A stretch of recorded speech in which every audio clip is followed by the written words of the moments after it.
کاترین شکدم چرا دوباره به رسانه‌های فارسی زبان راه پیدا کرده و در مصاحبه‌هاش چه پیامی و به ملت ایران و به خصوص به زنان ایران میده. امروز بعد از گذشت چندین روز از واقعیت اتفاقات مشهد چی میدونیم؟ آیا بالاخره نرگس محمدی دستگیر شد یا همش یک بازی بود؟ شیرین عبادی این وسط به عنوان برنده دیگر جایزه صلح نوبل چه میگوید یا بهتر بگویم چه نمیگوید؟ پاسخ من به علیرضا کیانی وقتی که خیلی خیلی مظلومانه پرسیده بود چرا او را فاشیست خطاب کردم در این برنامه ولتاژ باز میکنم. شعارهای ضد پهلوی در تبریز از سوی چه کسانی مطرح شد و چه کسی پشت آنهاست؟ پاسخ من به تهدید تجاوز مادرم از سوی علی کریمی چیست؟ دهن تو ببند. مفصلتر این پاسخ رو در طی برنامه میبینید. شادی امین هستم. در این برنامه ولتاژ به این سوالات پاسخ میدم. در این حال برای دوستانی که تازه به این کانال اومدن میگم که میتونن دکمه سابسکرایب رو بزنن. در عین حال این برنامه از طریق ماهواره برای دوستان ایران که دسترسی به اینترنت ندارن پخش میشه. باز برای اون کسایی که میخوان از ولتاژ حمایت بکنن اگر دکمه جوین رو در پایین همین ویدیو بزنید میتونید برای پرداخت هزینه‌های پخش ماهواره‌ای ولتاژ کمک بکنید. ممنون از همه کسایی که تا امروز این کار رو کردن و حمایت خودشونو از این برنامه نشون دادن.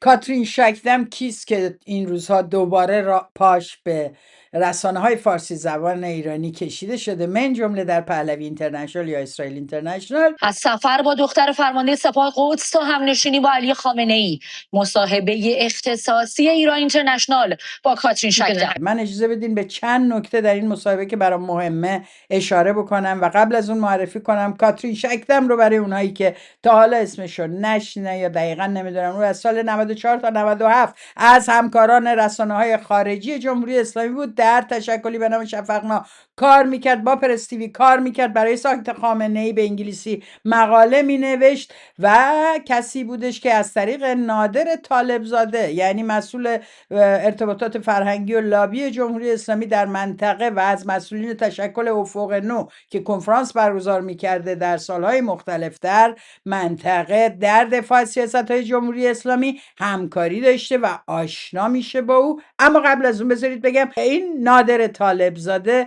که مسئول اون تشکل افق نو بود همون کسی است که کنفرانسی رو در لبنان هم برگزار کرده بود در سال 98 و مهدی نصیری سخنرانش بود. و این کاترین شکدم میگه که یه شوهر یمنی داشته، بعد با شوهرش از انگلیس پا میشه، چون این انگلیسی فرانسوی است، پا میشه به عنوان کسی که مسلمون شده برمیگرده میره یمن و اونجا متوجه میشه وای این مسلمانا چقدر آنتیسمیتیستن، وای چقدر یهودی ستیزن. هیچی هم در جای دیگه ندیده بوده، هیچی نخونده بوده، هیچی نمیدونسته راجع به این موضوعات و اونجا متوجه میشه که این مسلمونا دروغ میگن که میگن همیشه با یهودیا خوب بودن و غیره و ایشون دلش میخواد یک کاری بکنه. 3 نکته در مصاحبهش هست. اول اینکه ایشون خودش رو به جای اینکه اعلام بکنه که همکار موساد بوده و به عنوان کسی که قرار اطلاعاتی برای دولت اسرائیل جمع بکنه این رول رو بازی میکنه، خودش رو قهرمان حضور در ایران دیدن و نشستن با سران جمهوری اسلامی در خدمت مبارزه علیه این رژیم توضیح میده و انکار میکنه که جاسوس موساد بوده برای نشستن با مقامات جمهوری اسلامی و کسب اطلاعات از اون روشی که اکثر دستگاه اطلاعاتی وقتی پای مردانی که زیپ شلوارشون به قول معروف شله قرار میگیرن موضوع فرستادن چنین کسانی همیشه جواب میده، همیشه جواب میده. من تاکید میکنم همیشه جواب میده و جواب داده. این بحث کاترین شکدمی که این روزا بالاخره بحثش مطرح شد، خب آیه قرآن هم میخونده توی مباحث و من واقعا شرمم میاد. با 120 نفر از افراد بسیار مهم این مملکت همخوابی داشته. باور کنید یا نکنید اما میدونید که بدون این امر در اون سیستم پیشبرد امر جاسوسی هممون میدونیم همه دولت ها از این روش‌ها و از این طعمه‌ها استفاده میکنه.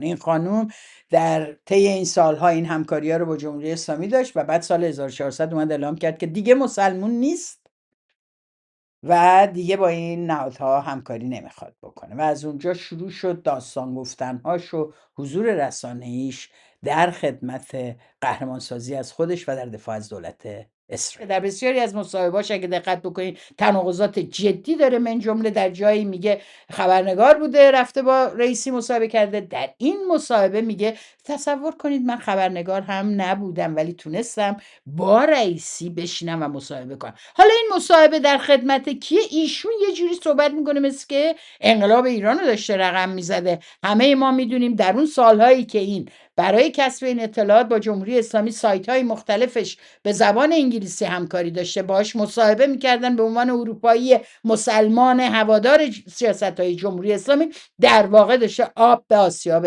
جمهوری اسلامی میریخته و سیاست اون رو تایید میکرده. اما در این حال میاد یک خبری رو در این برنامه عنوان میکنه که ایران اینترنشنال اینو تیتر کرده. کاترین شکدم از گرایشات جنسی خامنه ای میگه. گرایش جنسی؟ مگه گرایش جنسی متفاوتی داره؟ در طول مصاحبه میفهمیم که کاترین شکدم میگه بذارید جدی باشیم، رژیم منحرفه و کارهای منحرف میکنه. و خامنه ای این رو نادر به من گفت. چیزی نیست که خودم شاهدش بوده باشم، چیزیه که به من گفته شده. که اون اهل زن نیست، بلکه به پسرای کم سن و سال تمایل داره. خامنه ای که هنوزم اسمش رو غلط میده، در ضریب هوشی ایشون رو هم داشته باشید، خامنه ای در واقع تمایلی به زنان نداره بلکه تمایل به کودکان داره. این تمایل به کودکان رو جوری نشون میدن و ایران اینترنشنال جوری تیتر میزنه که گویا آزار جنسی کودکان جزو گرایشات جنسی و امری طبیعیه. میدونید کیا اینو میخواستن؟ یه سری مردای کثیفی که آزار جنسی به کودکان رو داشتن تبلیغ میکردن، در عین حال خواهان این بودن که مجازات نشن، چون آزار جنسی به کودکان عین هر گرایش دیگه گرایش جنسی به کودکانه، مثل گرایش همجنسخانه، مثل دو جنسگرایی، هیچ مسئله‌ای نداره. و اومدن آزار جنسی به کودک رو با یک رابطه رضایتمندانه دو فرد بالغ یکی جلوه دادن. این کار رو داره هم کاترین شکدم میکنه هم رسانه پهلوی اینترنشنال. اولا جامعه LGBT ایران موظفه با نامه‌نگاری پست گذاشتن علیه ایران اینترنشنال ازش بخواد که این پست رو پاک بکنه و بابت این کراهت در یکسان انگاری آزار جنسی به کودکان و موضوع همجنسگرایی از این جامعه عذرخواهی بکنه. ببینید اینا دارن روی در واقع هوموفوبیای اجتماعی موجود حساب میکنن.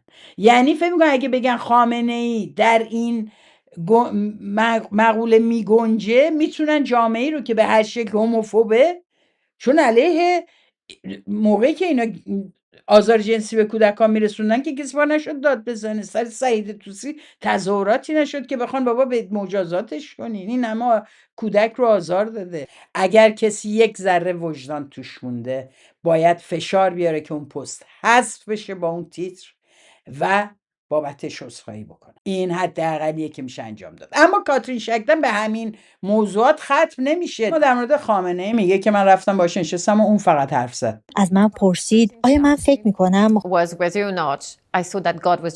خدا نسل کشه یا نه؟ گفتم نه. اون گفت متوجه نمیشم چرا مردم من رو اینطور خطاب میکنن. تو دلم گفتم عجب، پس تو خودت رو با خدا داری مقایسه میکنی. یعنی منطقش این بود که چون هر روز آدمو به دنیا میان و میمیرن، این چرخه زندگیه. پس وقتی که اون هم جونی رو میگیره نباید اهمیتی داشته باشه و این نسل کشی نیست، چون در خدمت هدفیه، هدف جمهوری اسلامی ایران. داستان هایی که اینا در میارن سیاست رو دوستان عزیز سطحی میکنن. سیاست رو سطحی میکنن به این معنی که داره خامنه ای رو در اینجا برای ما یک فرد احمق جلوه میده. واقعیت اما چیز دیگه است. جمهوری اسلامی نشون داده اتفاقاً با ضریب هوشی بالایی دارن جنایت میکنن. این جملات نمیتونه، و من تضمینی میگم، نمیتونه از دهن یک رئیس دولت دیکتاتور، یک رهبر دیکتاتور که 40 سال بوده داشته تو این مملکت حکومت میکرده، بیاد به یه زنی که تازه مسلمون شده بگه چرا به من میگن جنایتکار علیه بشریت، نسل کش، چرا به من میگن نسل کش؟ و تلویزیون ایران اینترنشنال اسبق اسرائیل که بهش اون موقع میگفتن عربستان اینترنشنال، ولی الان که از وقتی که فرماندهش عوض شده و کارفرماش عوض شده، مصاحبه کننده و مجری به چالش نمیکشه. خانم چی داری میگی؟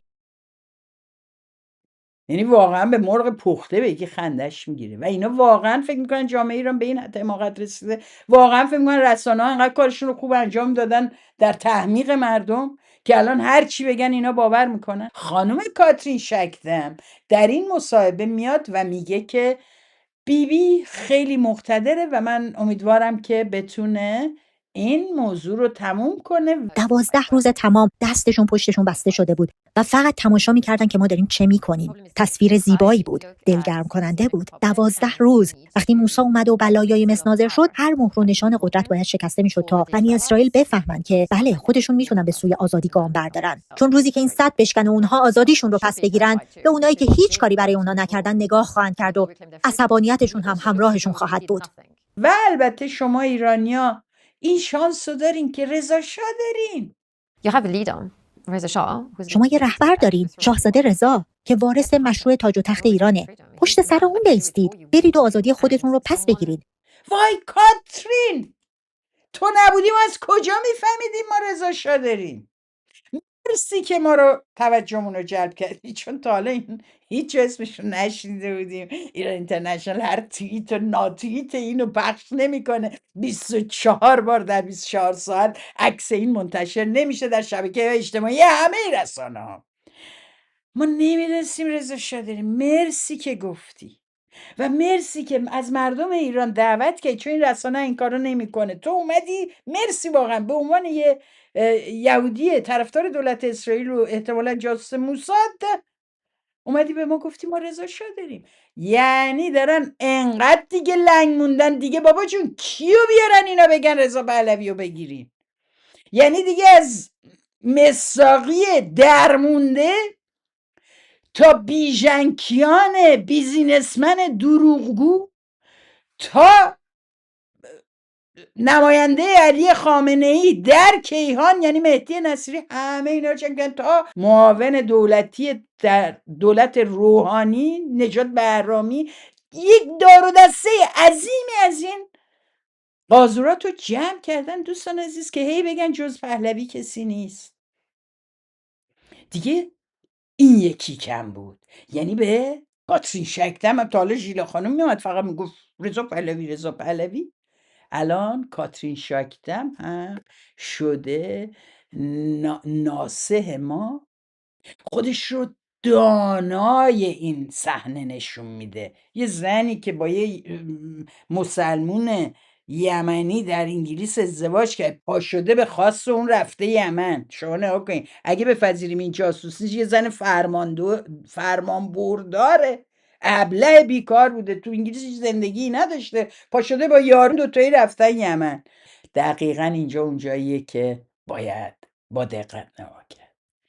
چنین مصاحبه هایی، چنین گفتمان سازی هایی دقیقا در خدمت ارتجاع، در خدمت بازگشت جامعه است و در خدمت سیاست یک دولت دیگه است. هیچ ربطی به خواسته های مردم ایران نداره.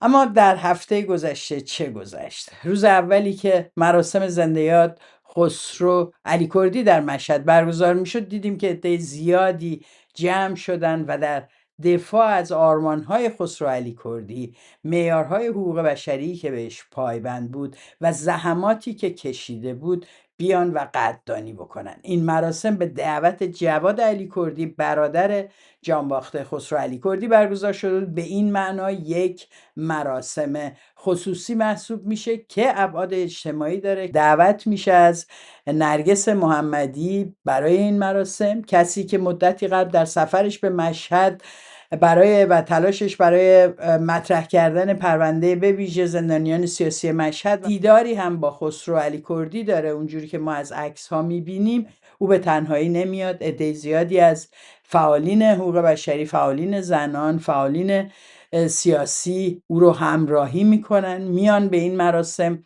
و در اونجا ایشون میره بالای اون ماشین تا در کنار جواد علی کردی بتونه رو به جمعیت وسیعی که اونجا حضور داره صحبت بکنه. در اون لحظات اولیه ما شاهدیم که یک عالمه فیلم با کیفیت بالا با صداهایی که جاوید شاه رو فریاد میزنن و خیلی محکم بدون ترس جمع شدن در مراسم کس دیگه، مهمانان کس دیگه دارن ابراز وجود میکنن، همه ما جا خوردیم و منتظر بودیم فیلم هایی برسه که ببینیم از زوایای دیگه و جاهای دیگه این مراسم چی داره میگذره. امروز متوجه میشیم که تمام فیلم هایی که پخش شد و تلاش میکرد از طریق رسانه، در واقع مافیای رسانه‌ای خودش به مردم جوری غالب بکنه که گویا تنها این صدا بود و جلوی اینها رو گرفتن، اینها اومده بودن این مراسم رو مصادره بکنن. جالبه ها، برادر ایشون مراسم رو فرا خوانده، دعوت کرده از خانم نرگس محمدی که مهمان این مراسم باشه و که اگر داره مصادره ای میشه، اینا هن که اومدن در مراسم خسرو علی کردی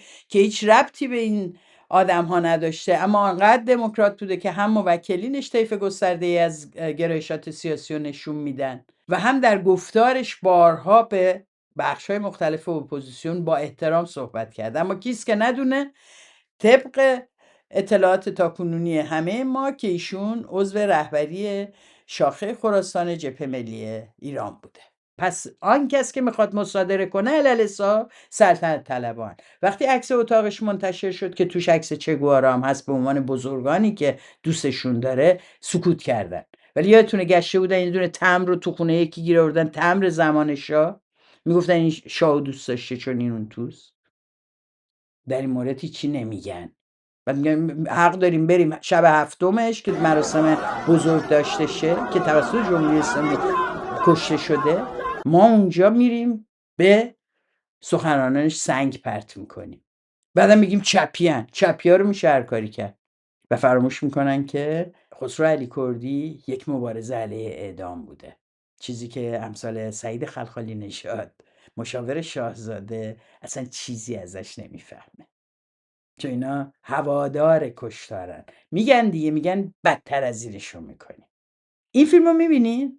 این فیلم رو هواداران رضا پهلوی و هواداران سلطنت پخش کردن. توضیحشون اینه که نیروی انتظامی داره از دست مردم خشمگین نرگس محمدی رو حفظ میکنه و میبرتش. بعد یکی گفته نه آقا، این نیروی انتظامی اینا رو دستگیر کرده و این مردم دارن تلاش میکنن اینا رو از دست اینا درارن، چون دقت کنین اشیایی رو پرت میکنن به سوی مأمور چماق به دست دستگاه امنیتی. بعد اینا این فیلمو میذارن میگن دستگاه انتظامی داشته از دست مردم خشمگین اینا رو نجات میداده. ننگ بر کسانی که این حرفو با افتخار میزنن. یعنی وضع به جایی رسیده که فعالین سیاسی، فعالین حقوق بشری، برادر یه جانباخته حقوق بشری باید از دست سلطنت طلبا توسط نیروی انتظامی جونشون حفظ بشه. ببینید اینا چه لومپن و باشی هستن. اینه دیگه استدلالتون. میگید اینا میخواستن اونا رو بزنن توی ماشین، نیروی انتظامی داره از محل دورشون میکنه که محافظت کنه ازشون. شما چنین روایتی دارین میسازین و اینو میدید به این رسانه‌هاتون که مفت و مجانی در اختیارتونه دائم نشخوار بکنن. نیروی انتظامی چند فعال حقوق بشر و فعال زنان رو داره فراری میده از دست یه سلطنت طلب که میخوان اینا رو بخورن، تیکه تیکه‌شون کنه. کم بوده سنگ زدن و نذاشتن سخنرانی کنه، کم بوده فحاشی کردن، کم بوده فیلم گرفتن از خودشون یک تصویر ساختن، کم بوده. همون موقع وقتی این فیلم ها منتشر و این تصویر دروغین رو منتشر کردن، بلافاصله بعد از چند روز فیلم های دیگه ای منتشر شد که نشون میده جمعیت داره یک صدا شعار زندانی سیاسی آزاد باید گردد رو میده و عده‌ای اون گوشه دائم دارن میگن جاوید شاه.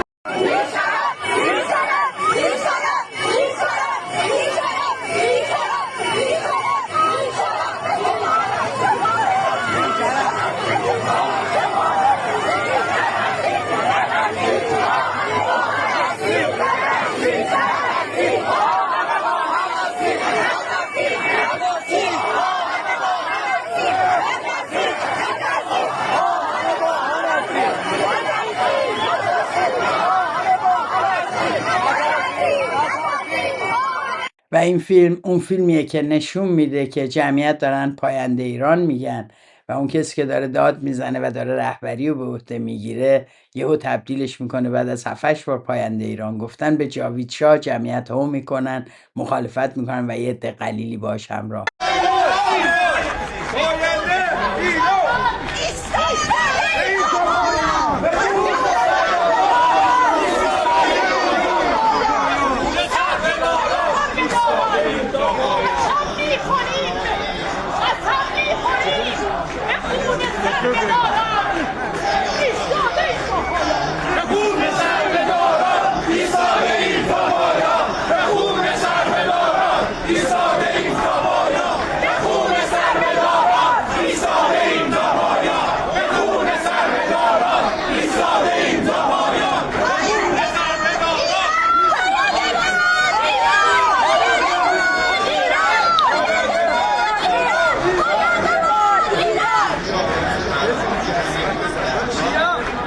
این ویدیوهای این چنینی نشون میده به ما که جمعیت واقعا قلیلی، چون اونجایی که شعار زندانی سیاسی آزاد باید گردد میبینیم که جمعیت چقدر متحدانه عمل میکنه و دقیقا اینجا نقش گارد جاویدان پهلوی با همدستی دستگاه امنیتی جمهوری اسلامی در برهم زدن این صدای متحد دردآور و باعث تأسف میشه.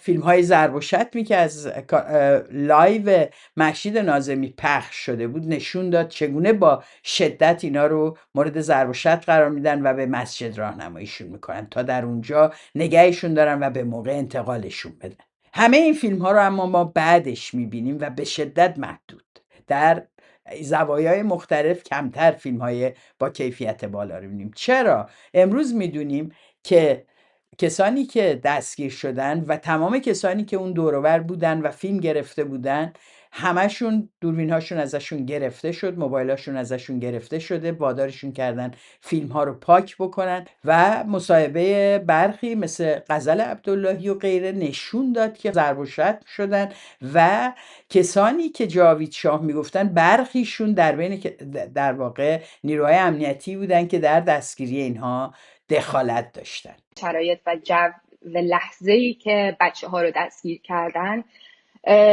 اینجوری بوده که همون افرادی که در حال جاوید شاه گفتن بودن همونها بودن که بعدتر سنگ پرتاب کردن، بعدتر اینها رو زدن، بعدتر باعث دستگیریشون شدن، بعدتر احتمالاً خودشون اصلاً جزو اون عوامل بودن. بین دستگیر شدگان علی مطلب زاده هستش، جواد علی کردی هستش و همینطور پدر ابوالفضل آدینه زاده و مادر مریم آروین. اینها همه به اضافه عده زیاد دیگری از دوستان و فعالین دستگیر شدن. آخرین اخباری که از بازداشتی‌ها داریم اینه که بسیاریشون همچنان با قرار بازداشت 1 ماهه در زندان به سر میبرن، با ضرب و شتم شدید دستگیر شدن، اجازه تماس با خارج فعلا ندارن و منتظریم که خبرهایی رو از نزدیکان این دوستان یا در آینده احتمالاً از طرف وکلاشون بشنویم.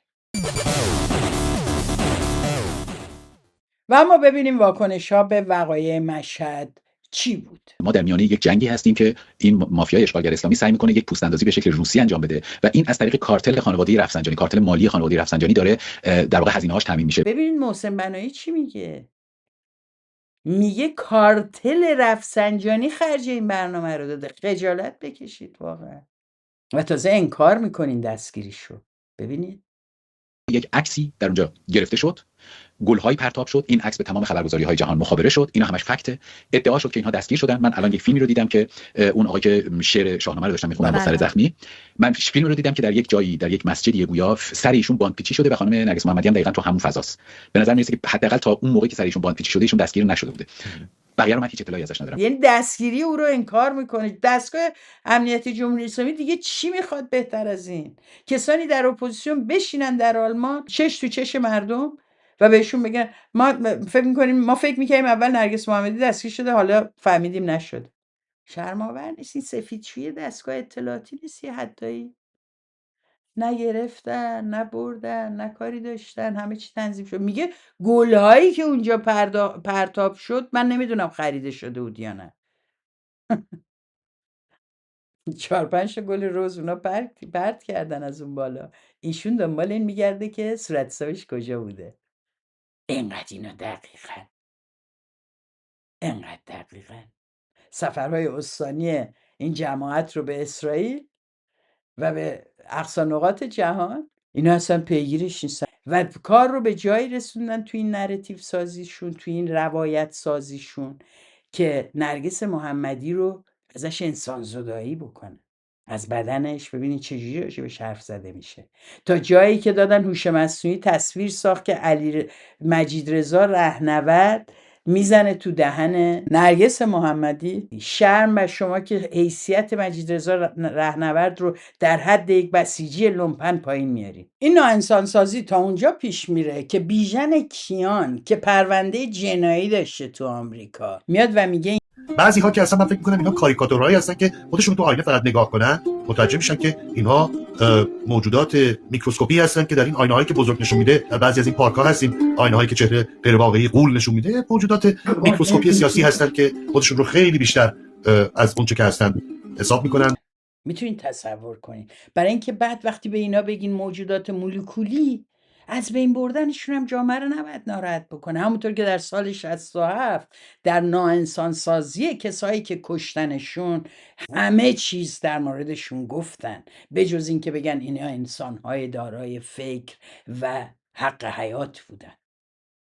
و همین روشی که بیژن کیان داره استفاده میکنه برای اینکه امثال نرگس محمدی و فعالین داخل رو که جاوید شاه نگفتن رو بتونه اینجوری از میدون بدر بکنه. اما خود بیژن کیان کیه؟ بیژن کیان اسم واقعیش از بیژن رفیکیان که در پرونده هایی که میتونین سرچ کنین و پیگیری کنین این پرونده رو با این عنوان ازش اسم آورده شده. این بیژن کیان رو البته ایران اینترنشنال، BBC مثل همیشه در معرفیاشون میسازنش به اسم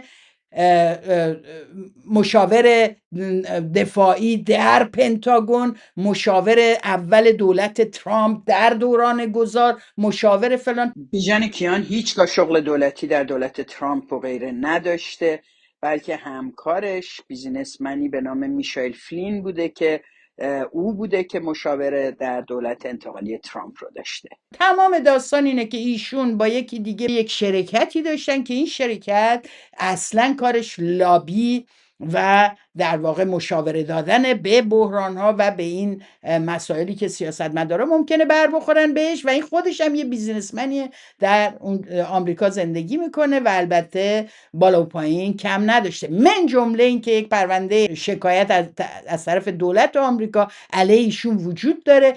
جمعی بودن که در پرونده‌های حقوقی به اسم FIG ازش اسپرده میشه، اسم این شرکت که اینا باش کار میکردن فیلین اینتل گروپ بوده. هر کی میخواد میتونه بره این پرونده رو بخونه ببینیم ما با چه کسایی طرفیم. دوستان عزیز، بیژن کیان در ارتباط با دولت ترکیه نقشه بی‌اعتبار کردن فتح‌الله گولان، که البته من اینجا دفاع از سیاستش اصلا بحث نیست، بحث اینه که اینها به عنوان عوامل دولت ترکیه در خاک آمریکا داشتن فعالیت میکردن تا گولان رو بی‌اعتبار بکنن و باعث بشن که استرداد بکنتش دولت آمریکا این فرد رو به ترکیه. دلیل اینکه از این شکایت شده بوده این بوده که قانون ثبت همکاری با دول خارجی رو اینا نقض کرده بودن و اطلاع نداده بودن که دارن برای دولت دیگه اونجا کار میکنن، پولم میگیرن. پولم میگیرن. این اسنادم نشون میده پرونده رو بستن برای اینکه کشیده تا دوران کرونا، آخرم قاضی گفته بابا اصلا افکار عمومی زیاد علاقه به این پرونده نداره ببندیمش. اول محکومش میکنن اما کیان رو در سال 2019. اینا اومدن امروز در سیاست ایران در خدمت بی‌اعتبارسازی اپوزیسیون، معلوم نیست این دفعه از کجا پول میگیرن. معلوم نیست از کجا پول میگیرن که باید راجع به نرگس محمدی بدو این حرفا رو بزنن. خودشون هم یه روز هزینه ندادن و از روز اول تو آمریکا خوردن. این وضعیتی که باید بهش خاتمه داد. دوستان عزیز، دیدن این برنامه ها، نشستن پاش و گوش کردن به حرف های اینها حتی امروز میبایست پایان پیدا کنه. میبایست هر کس هر جا صدایی داره علیه اینا بکنه. به رسانه هایی که به اینا اعتبار میدن، به خبرنگارهایی که اینها رو دعوت میکنن، باید به سادگی گفت شرم بر شما که چنین فضای سیاسی ناسالمی رو به مردم ایران دارید از طریق رسانه ها تحمیل میکنید. بیژن کیان یک دروغگو و کلاهبردار سیاسی است.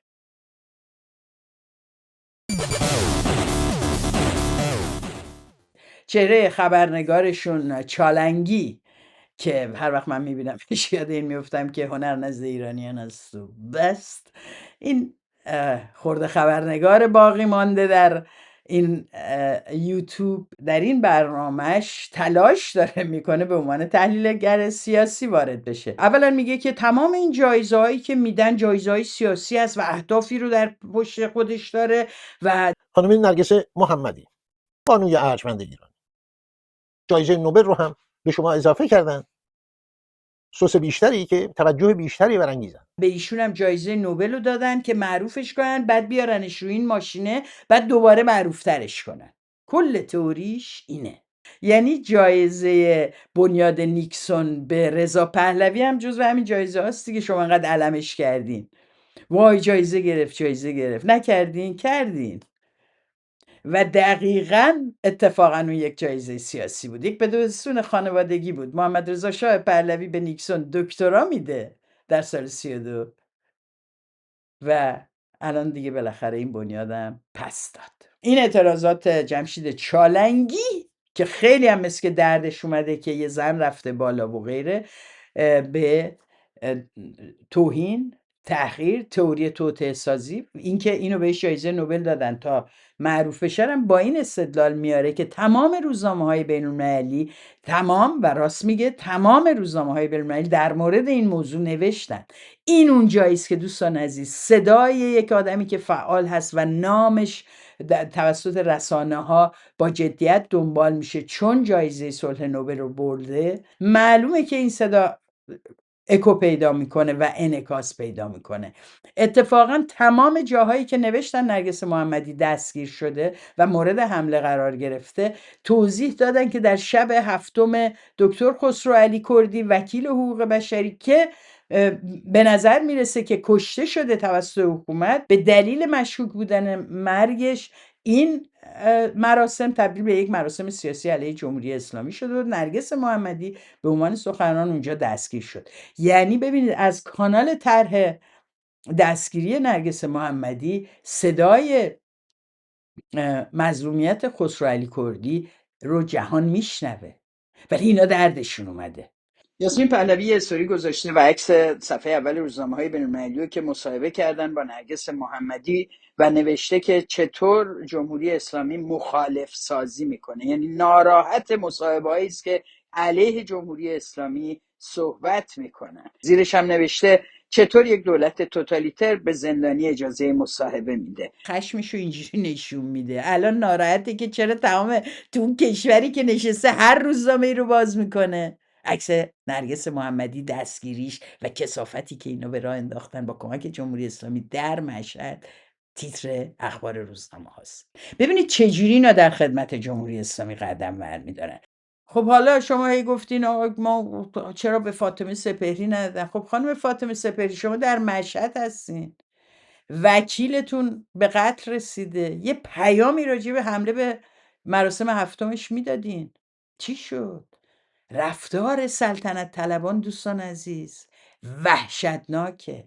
در مورد همین کاری که اینا کردن حمله به تظاهرات تحت عنوانی که ما مخالف نظر سیاسی این آدمیم. جالبه ها. میگن اینا جواب رفتن بدن. ببینید این کار رو با مخالفین خودشون در خارج از کشورم کردن. همه رو به عنوان ایرانی نیست، به عنوان اینکه اینا اصلاح طلبن. جالبه چه کسایی هم این تئوری رو دارن تئوریزه میکنن، این نظر رو، که بدون استثنا تاریخچه اصلاح طلبی دارن. فکر کنین نجات بهرامی که معاون سازمان ارتباطات آموزش پرورش دوران روحانی بوده، در دولت نقش داشته، بغل دست شاهزاده‌شون نشسته براشون پروژه شکوفایی مینویسه. بعد اینا میگن نرگس محمدی و مردم حق دارن در ایران اینجوری که این مردم بودن به خاطر اینکه رفته به روحانی رأی داده. رأی به روحانی رو اینا بالا جرم و مجازات سنگینتری براش قائلن تا بودن در دولت روحانی، تا نماینده خامنه ای بودن در روزنامه بدنام و پروژه نویس کیهان. اینا با اونا مثل مهدی نصیری میتونن کار کنن، چون جاوید شاه گفتن. پس این التماس دعای شما که اینا عکس داره با فائزه رفسنجانی و هی میارین مطرح میکنین که مردم چون ضد اصلاح طلبیان، ضد نرگس محمدیان، چون یه موقعی به روحانی رأی داده و یا اصلاح طلب بوده، خیلی جالبه. خیلی جالبه واقعا. امیرحسین اعتمادی اینو پیش ببره، کمپین ضد نرگس محمدی از موضع زدن گذشته او تحت عنوان اصلاح طلبی، و او رو متهم کنیم که امروز هم هست. یعنی از این به بعد باندای رضا پهلوی میگه، نه ببینه علی حسین قاضی‌زاده چی میگه. این افراد دوباره دارن میافتن به جان کسی که نمیدونم برگشتن شاهزاده رضا پهلوی، تکرار نمیدونم اتفاقات 57 و سایر مزخرفات تکرار بشه، واقعا مردم ایران تحمل نخواهند کرد. پاسخی که من امروز دیدم در یکی از همین سخنران‌ها، خانم نرگس محمدی داشت صحبت می‌کرده، همون کسانی که شعار مرگ بر خامنه‌ای و حمایت از پهلوی دادن هوش کردن. اگر قرار باشه که این افرادی که حالا دیگه به اسم همتون میدونید که هستن، در آوردگاهی بعدی باز هم بخوان تقابل بکنن با خواست مردم، همین صدا رو خواهند شنید و این بار خیلی شدیدتر هم خواهند شنید. تریبون رو هم ازتون میگیرن، اجازه حضور در بین مخالفان رو هم بهتون نمیدن. یعنی اگر فکر کردید که این بار میذارن بیاید تو بین مخالفان میکروفون دست بگیرید، از اون بالا شما رو میکشن پایین. تهدید میکنه رسما، بیشترش رو میکنیم میکشیمتون پایین. اینا البته این کارن، اینا همیشه سمت قدرت هم بودن. پول و مقام هر جا بوده اینا اینجوری خم شدن اونور. الان هم این ورن، درد نکشیده، هزینه نداده. فاطمه حیدری که برادرش جواد حیدری از کشته شدگان آبان هستم، همین موضع رو میگیره. میخوام بگم این صدا، این خشم واقعیه. با سانسور کم، کنترل یا حذف نمیشه. این بار نمیتونید برای جمهوری اسلامی وقت بخرید. مردم ایران، مردم شریف ایران، روزهای گذشته شما کار مهمی انجام دادید، خیلی مهم. و پاسخ خیلی دندان شکنی خلاصه میدیم به این کسانی که میخوان حاکمیت رو حفظ کنن، سوپاپ اطمینان حاکمیتن. این نظریه که ناانسان سازی بکنیم ازشون، اینها رو انقدر خبیث جلوه بدیم نزدیک حاکمیت. جالب نیست به نرگس محمدی بگی نزدیک حاکمیته، اما مردم با آقای مهدی نصیری نه تنها مسئله ندارن به واسطه گذشته نزدیکش به حد فرزندی برای خامنه ای، بلکه اصلا ازش استقبال میکنن، چون گفته جاوید شاه. معیارای مردم اینجوریه. مردم همینقدر احمقانه میاندیشن. این مردم خشمگین چی هن که این سلطنت طلبا اینقدر دارن این روزا بهشون استناد میکنن؟ این مردم خشمگین همونایی نیستن که خامنه ای هم خیلی بهشون استناد میکنه، میگه مردم خودشون جلوی اغتشاشاتو گرفتن. ببینید به کرات. من اولین چیزی که میخوام بگم اینه که در این حوادث چند روز اخیر بیش از همه به سازمان انتظامی کشور ظلم شد، به بسیج ظلم شد، به ملت ایران ظلم شد. البته ملت در این حادثه هم مثل حوادث دیگه قوی ظاهر شد، کاملا قوی، مثل همیشه، مثل گذشته، در آینده هم همینجور خواهد بود. این مردم همونی نیستن که خودشون در بندر انزلی جلوی بی‌حیایی رو قرار بگیرن. ببینید خمینی چی میگفت؟ با زنها لخت برن اونجا، بعد زنها لخت میان تو شهرها، کارهایی که زمان طاغوت میشد. همچه کاری اگر بشه پوستشون رو مردم میکنن. طوری که وزیر کشور گفتن ما جلوشو گرفتیم، اگه نگیرن مردم میگیرن. مردم ما، این مردم، اینا همونه که حسین علی قاضی زاده میگه ها، مردم. و اینا همونایی که رضا پهلوی میگه ها. اینجاست که در واقع دستگاه فکری فاشیسم. علیرضا کیانی پرسید چرا به من گفته فاشیست؟ من که چیزی نگفته بودم. دستگاه فکری شما به شما یا یک هویتی رو میده یا ازتون میگیره. اینجا هم همون اتفاق میفته. اینجا هم در واقع یک مردمی تعریف میکنین و این مردم حق دارن هر کیو که باهاشون هم نظر نبود بزنن و لتو پار کنن. هفته گذشته بعد از اتفاقات مشهد علیرضا کیانی اومد و مصاحبه داشت با تلویزیون ایران اینترنشنال و در اونجا مدعی میشه که بله این شاهزاده 4 تا اصل رو گفتن: تمامیت ارضی، برابری شهروندان در مقابل قانون و جدایی دین از دولت و اینکه صندوق رأی شکل حکومت رو تعیین میکنه. هر کی این 4 تا رو قبول نداشته باشه باید به ایرانی بودنش شک کرد، به ملیگرا بودنش شک کرد و اینجا داره راجع به نرگس محمدی مشخصا حرف میزنه. یعنی شاهزاده رضا پهلوی اصولی رو تعریف کرده که همه میتونن زید اون جا بگیرن، از جمله همین خانم نرگس محمدی که نام بردید میتونه زید اون جا بگیره. اگه کسی اون 4 اصل و شرط شاهزاده رضا پهلوی رو قبول نداشته باشه، اساسا باید به ایران گرایی او شک کرد. شاید شما بپرسید که اصلا چرا شاهزاده رضا پهلوی باید شرط تعیین کنه؟ چون مردم ایران میخوان. من اومدم اونجا عنوان کردم در برنامه هفته قبل در برخورد به این مصاحبه اومدم گفتم که این دقیقاً فاشیسمه. شما در ایران جایی که مبارزه جاریه، کسانی رو که هزینه دادن، کسانی رو که دارن مبارزه میکنن برای رهایی این مردم، از دید خودشون به نوع خودشون تاب نمیارید. شما میخواید همه صحنه مال شما باشه و این عین فاشیسمه. یعنی شما تعیین میکنین معیار اندازه‌گیری شمایین، یا کسی در قد و قواره شما هست یا اگر کوتاه‌تر یا بلندتر باشد او را گردن میزنید یا اونقدر میکشیدش که اندازه شما بشه. این چکیده فاشیسمه برای اینکه علیرضا کیانی خودش رو ببینه و بشناسه. ولی یه چیزی راجع به این آدم بهتون بگم. منو تو توییترش این توییتو گذاشته که شادی امین از این 4 اصل چجوری فاشیسم رو نتیجه میگیره. فاشیسم اونجاییست که شما تعیین میکنید، شما معیار میشید، شما برتر قلمداد میشید نسبت به کل جامعه، نسبت به آن کسانی که مخالف شما هستند. در همینجا شما حق میدین به خودتون که اقتدارتون رو به هر شکلی به اونها اعمال بکنین. شما هویت تعیین میکنین برای آدم ها. شما هویت اونها رو هر وقت میخواین میگیرین، هر وقت خواستین اونها رو کریه و غیر انسان جلوه میدین و هر وقت خواستین تحت عنوان یه هویت جمعی مردمی یا ملیگرایان یا ایرانیان اونها رو بسیج میکنین برای اهداف خودتون. اما ممکنه همه اینا رو نفهمه علیرضا کیانی. هر چی بهش بگیم فاشیست، حیوانکی بگه کجام فاشیسته. توصیه میکنم کتاب فاشیسم به زبان ساده رو که برای کودکان نوشته شده بخونید. اگر دیدی که میتونی بحث کنی در مورد این موضوع جایی که آدم ها حضور داشته باشن، من با شما در مورد این موضوع و اینکه شما و کل سامانه پهلوی یک جریان فاشیستی است گفتگو میکنم. اینم گفته باشم که این دعوت به گفتگو دعوتی نیست که با علاقه بکنم.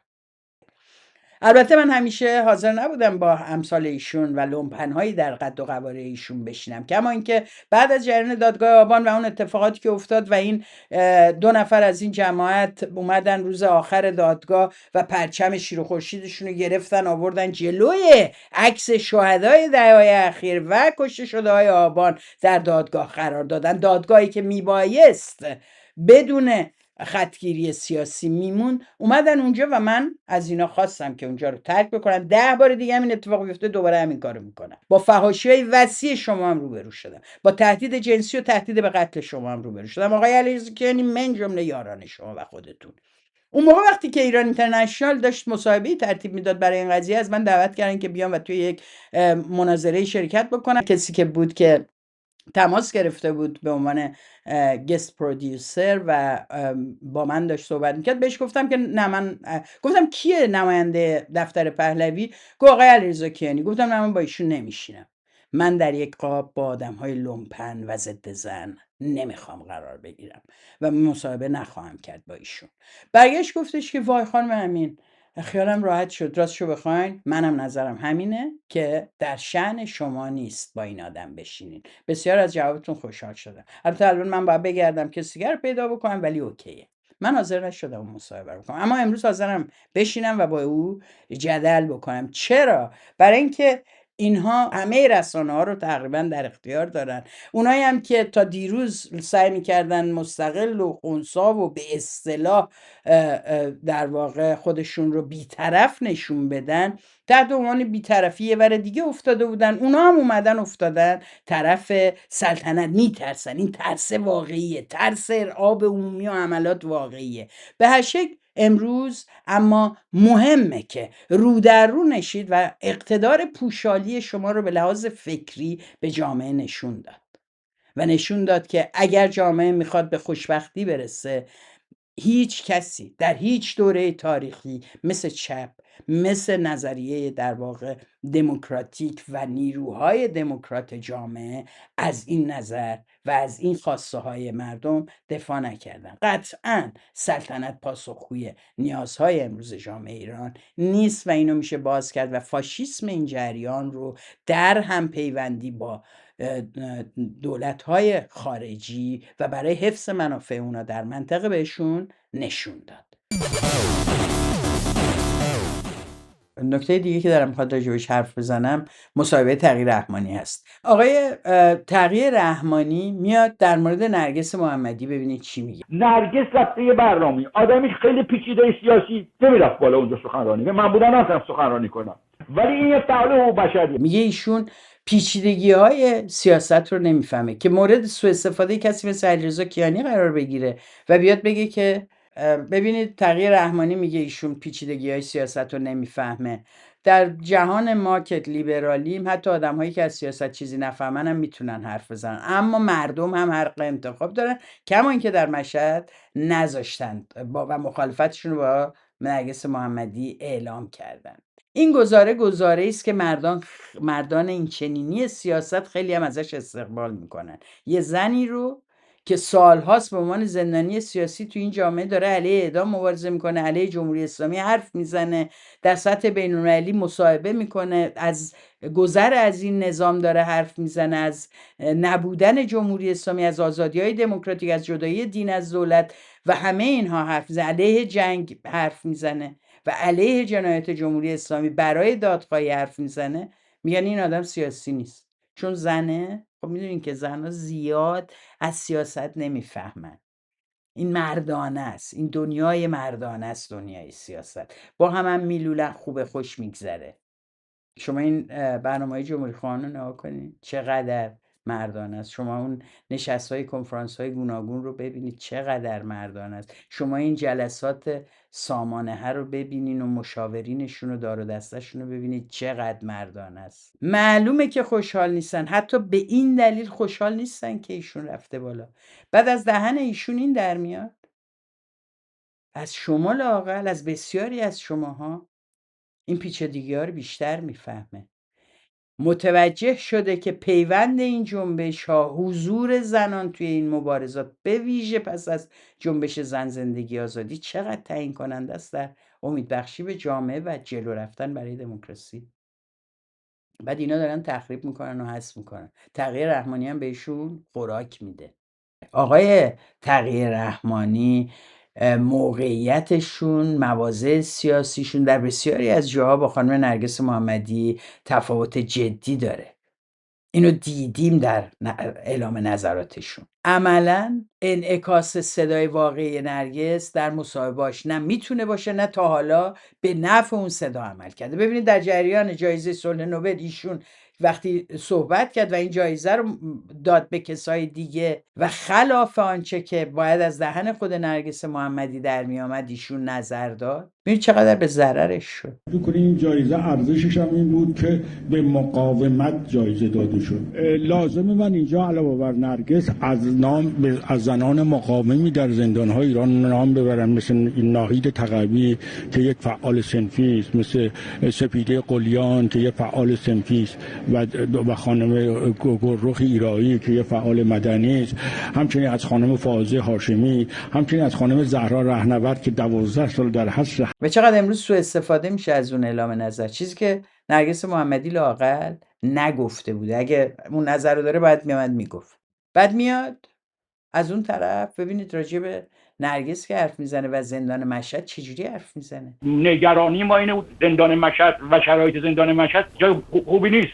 وقتی میاد میگه که چون میدونید که زندان مشهد خیلی زندان بدیه، گویی نرگس محمدی که خودش چند وقت پیش اومده اون زندان میخواسته در رابطه با حقوق زندانیان اونجا انقدر تلاش کرده صدای اونا رو برسونه به مردم و به خصوص به نهادهای حقوق بشری، یه جوری حرف میزنه مثل که مثلا ننگ است. الان نرگس محمدی جایی که فاطمه سپهری، هاشم خواستار و بسیاری دیگر زندانی هستن، الان چون رفته در اون زندان، الان باید دیگه ما اقدام کنیم که ایشون آزاد شه. انگار که در زندان اوین که بود کم سختی تحمل کرد، که حالا رفتن به زندان مشهد یه چیز ویژه و موضوع تبعید شدگی او رو به جای اینکه عمده بکنه داره شرایط زندان مشهد رو عمده میکنه. خب این آدم سخنگوی خوبی نیست، درکی از حساسیت‌های اجتماعی نداره، دائم داره جهان رو از دید خودش میبینه و از دهانش به جای نرگس محمدی حرف میزنه.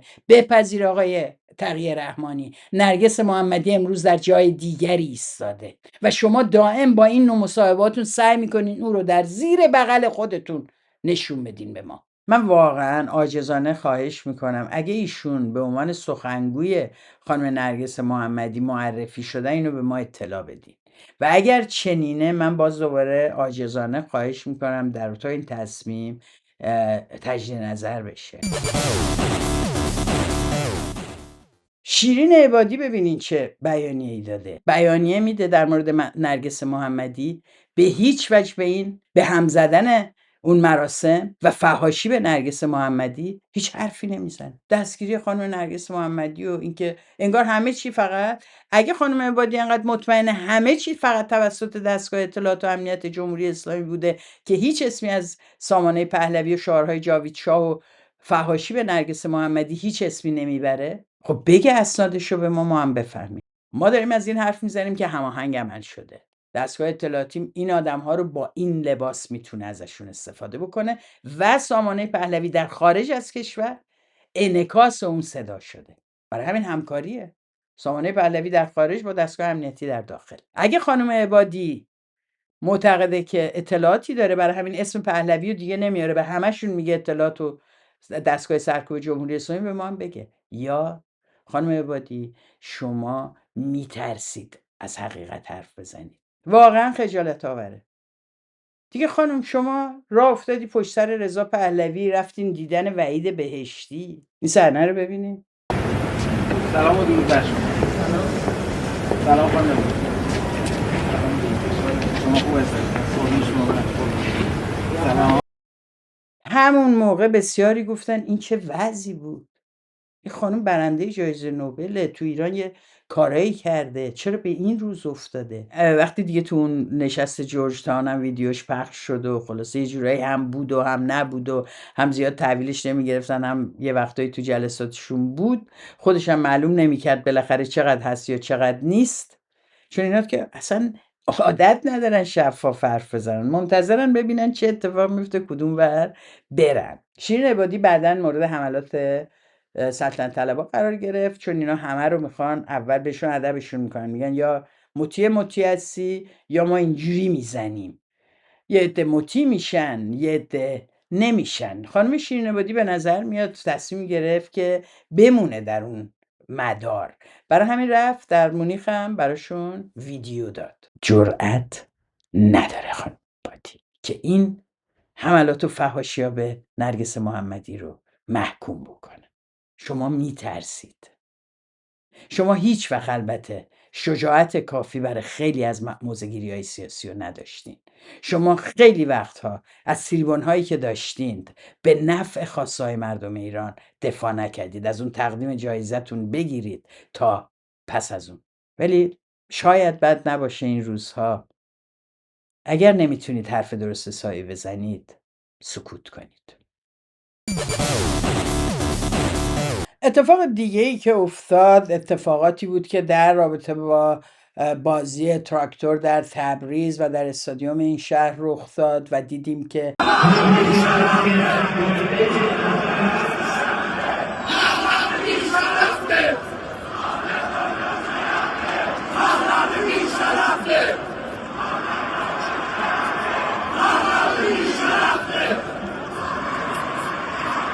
عده‌ای از اون ور استادیوم فریاد میزنن که آذربایجان شرف داره و اینا میگن پهلوی اما بی شرفه. بعد دیدیم اون دختری که با گروهی از دوستانش توی اتوبوس میرن آذربایجان شرفته، پهلوی بی شرفته، آذربایجان شرفته، پهلوی بی شرفته. Türk dilinden medrese olmalı değil herkese.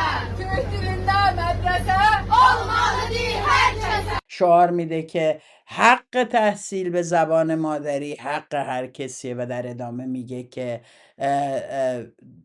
باز دوباره آذربایجان شرف داره پهلوی بی شرفه. بحثای زیادی این راه انداخت. یه عده گفتن که این دقیقاً پاسخ به شعارهای مشهد بود. یه عده دیگه گفتن خب اینا رو هم که پس درستشون کردن و سپاه بهشون مهلت داده و غیره. ببینید هر اتفاقی که در داخل جامعه قرار میفته قرار نیستش که مهندسی شده از طرف حاکمیت باشه، اما مهمه که اون اتفاق در چه زمانی با چه مشخصاتی رخ میده. اگر عده زیادی از مردم امروز به این رسیدن که اتفاقات مشهد مهندسی شده بود توسط دستگاه سرکوب، توسط دستگاه امنیتی، کمان که میبینین چهره های این جوون ها در استادیوم معلومه، ما میبینیم کیان. ما هنوز از جاوید شاه گویان های مشهد هیچ تصویری نداریم. لابد میگید که خب معلومه که تصویرشون رو نشون نمیدن چون به لحاظ امنیتی مسئله است. ولی ببینید من و توییا در دفاع از این که تصویرهای تظاهرات و اعتراضات مردم رو شطرنجی نمی کنن چهره هاشونو و پخش میکنن، توجیهشون چیه؟ توجیهشون اینه که این مردم شجاعت کردن، میدونن هزینه چیه و میخوان هزینه بدن و اومدن. خب چرا اینا توی مشهد پس از روبرو نگرفتن؟ چرا هر فیلمی که ما میبینیم از پشته؟ چرا اینا به ما چی میگفت اگه میدیدیم؟ مردم ایران، مردم مشهد چقدرشون رو میشناختن؟ جواد علی کردی چند تاشون رو میتونست تشخیص بده که به دستگاه سرکوب وابستن و از لات و لومپنهای بسیجی و دستگاه امنیتی هستن؟ چرا نشون داده نشد در آذربایجان، در تبریز؟ ولی ما داریم چهره های این آدم ها رو میبینیم. وایستاده میگه پهلوی بی شرفتی. آره میتونه بسیج هم شده باشه از طرف جمهوری اسلامی این حرکت. در مورد مشهد دوستان عزیز تحلیلش کاملا متفاوته با چنین اتفاقایی. اینا رو قاطی نذاریم بکنن.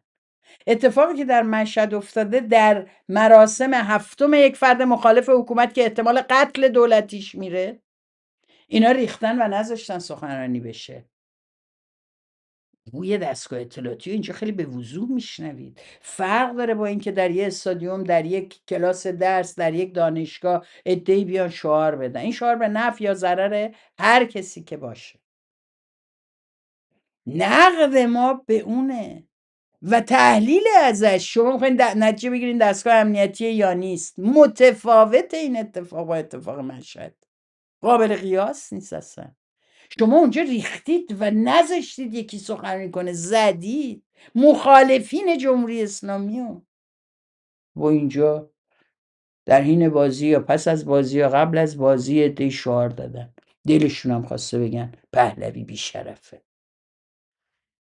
جاوید شاه گویان سنگسار کردن متفاوته با اینکه عده‌ای در جایی شعار بدن پهلوی بی شرفه. اتفاقا اگه فضای باز سیاسی باشه گفتن پهلوی بی شرفه یا ایکس بی شرفه حق آدماست بگن، خیلی هم عادی بتونن اون سالن رو ترک کنن، نظراتشون رو بنویسن، روزنامه و نشریات مختلفی داشته باشن، یکی بگه پهلوی بی شرفه، یکی بگه من هستم، اون یکی هست. هیچ مشکلی نیست مادامی که تبلیغ جنایت و کشتار نمیکنن، آزادن حرفشون رو بزن.